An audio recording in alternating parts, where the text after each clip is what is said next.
तो देखिए, हफ्ते के आखिरी कारोबारी दिन यानी कि शुक्रवार को भी बाजार लाल निशान में खुला। ये लगातार छठा दिन रहा जब बाजार ने सुस्त शुरुआत की और सेंसेक्स निफ्टी रेड निशान में ओपन हुई। इसी क्रम में दिन के उतार चढ़ाव के बाद दोनों सेंसेक्स निफ्टी लाल निशान पर ही बंद हुए हैं। यानी कि देखिए, हमने पिछले हफ्ते देखा किस तरीके से मार्केट में यानी कि शेयर बाजार में उतार चढ़ाव की जो स्थिति है वो बनी हुई थी, और आज कारोबारी का पहला दिन यानी कि देखना ये होगा कि आज आखिर जब मार्केट ओपन होता है तो आखिर क्या संकेत लेकर आता है, क्योंकि लोगों को कहीं ना कहीं निराशा जरूर हाथ लग रही है जो शेयर मार्केट में इन्वेस्ट करते हैं, क्योंकि लाल निशान के नीचे ही मार्केट जो है वो ओपन हो रहा है। बीते 6 दिनों से हमने देखा कि लगातार ऐसा ही देखने को मिल रहा है। इसी से जुड़ी आपको एक रिपोर्ट दिखाते हैं और इसके बाद इस पर आगे जानकारी भी आपको देंगे कि आज आखिर कैसा रहेगा बाजार का हाल।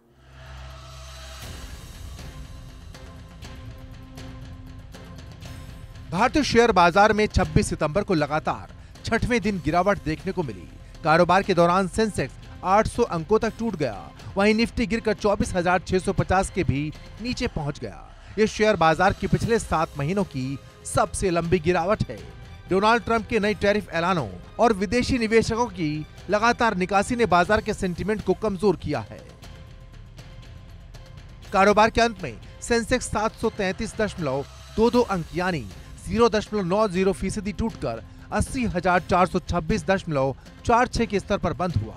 वहीं निफ्टी 236.15 अंक यानी 0.95% गिरकर 24,654.70 के स्तर पर बंद हुआ।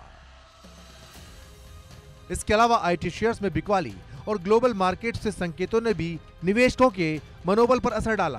बीएसई मिड कैप इंडेक्स और स्मॉल कैप इंडेक्स तो कारोबार के दौरान 2% तक टूट गए।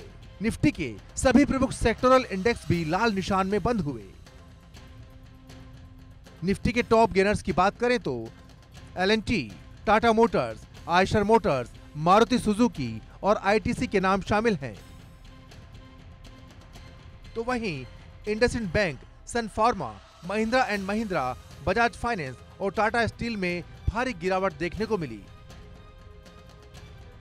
शेयर बाजार में गिरावट के पीछे अमेरिकी राष्ट्रपति डोनाल्ड ट्रंप के नए टैरिफ ऐलान रहे। ट्रंप ने ब्रांडेड और पेटेंट वाली दवाओं के इंपोर्ट पर 100% का टैरिफ लगाने का ऐलान किया है। इसके अलावा उन्होंने किचन कैबिनेट्स और बाथरूम वैनिटीज पर 50%, गद्देदार फर्नीचर पर 30% और भारी ट्रकों पर 25% टैरिफ लगाने का ऐलान किया है। ये नए टैरिफ 1 अक्टूबर से लागू होंगे। ट्रंप के टैरिफ ऐलान के बाद शुक्रवार को भारतीय फार्मा कंपनियों के शेयर्स में सबसे ज्यादा गिरावट देखने को मिली। निफ्टी फार्मा इंडेक्स शुरुआती कारोबार में 2.3% तक गिर गया। इंडेक्स के सभी 20 शेयर लाल निशान में कारोबार कर रहे थे। सन फार्मा के शेयर 3.4% तक गिर गए। डॉक्टर रेड्डीज और सिप्ला के शेयर्स में 2 से 3% की गिरावट देखने को मिली। नेटको फार्मा, लॉरेंस लैब्स और बायोकॉन जैसी दूसरी फार्मा कंपनियों के शेयर्स 3 से 5% तक गिर गए। Business desk, India news.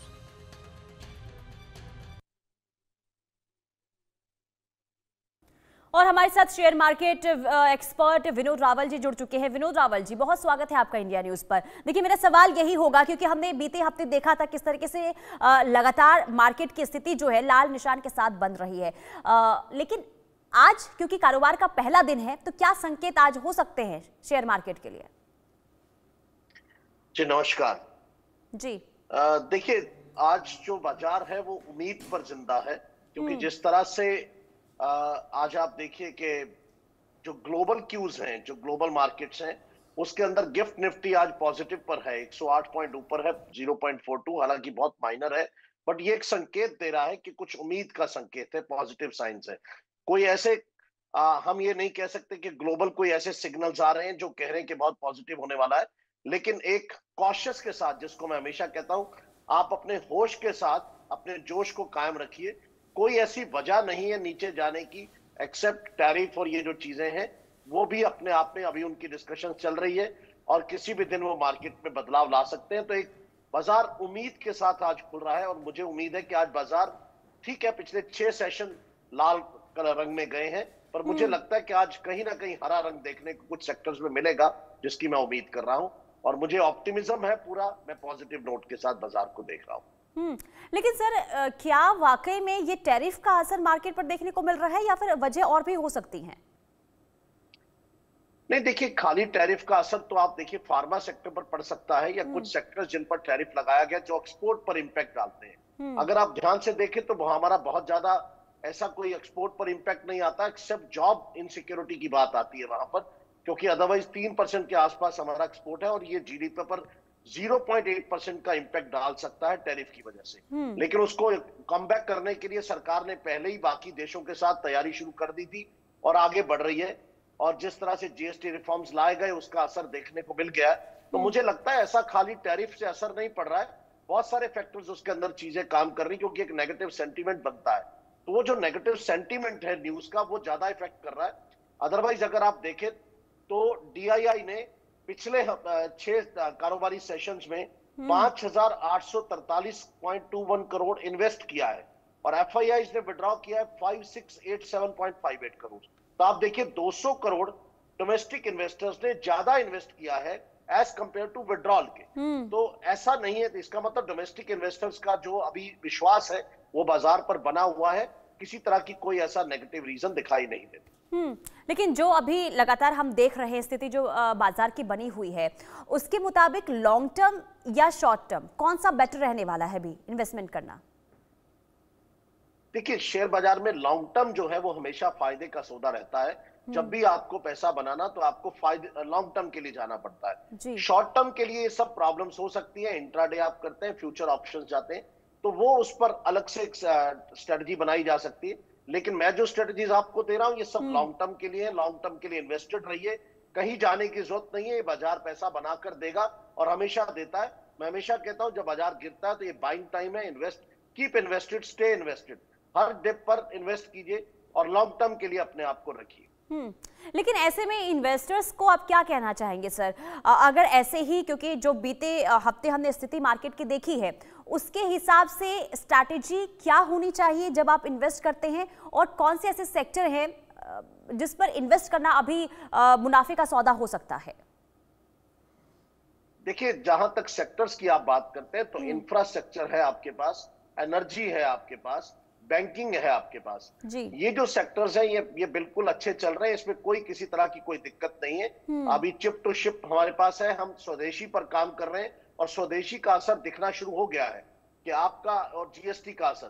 तो मध्य प्रदेश के अंदर ऑलरेडी जो है 8 से 10% जो डोमेस्टिक डिमांड है छोटे प्रोडक्ट्स की वो बढ़ गई है।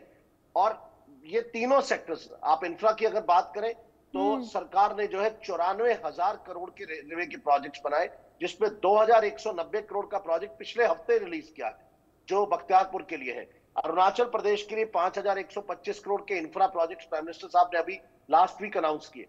तो ये जो चीजें हैं, जो इंफ्रा सेक्टर है, इस पर बने रहिए। रिन्यूएबल एनर्जी, आप सोलार के लिए काम हो रहा है और रिन्यूएबल एनर्जी है, इस पर रहिए। आईटी सेक्टर अभी जरूर थोड़ा सा परेशान है, लेकिन टेक जो है मुझे लगता है वो आने वाले वक्त में एआई की वजह से आगे बढ़ेगा, क्योंकि जो टेक आईटी कंपनीज हैं टैरिफ की वजह से उनको भारत के अंदर या अन्य देशों के अंदर वो अपने ऑफिसेस खोलेंगे, क्योंकि उनको उनकी हायरिंग बढ़ेगी, उनको कोई फर्क नहीं पड़ता वो कहां बैठ करके काम करते हैं।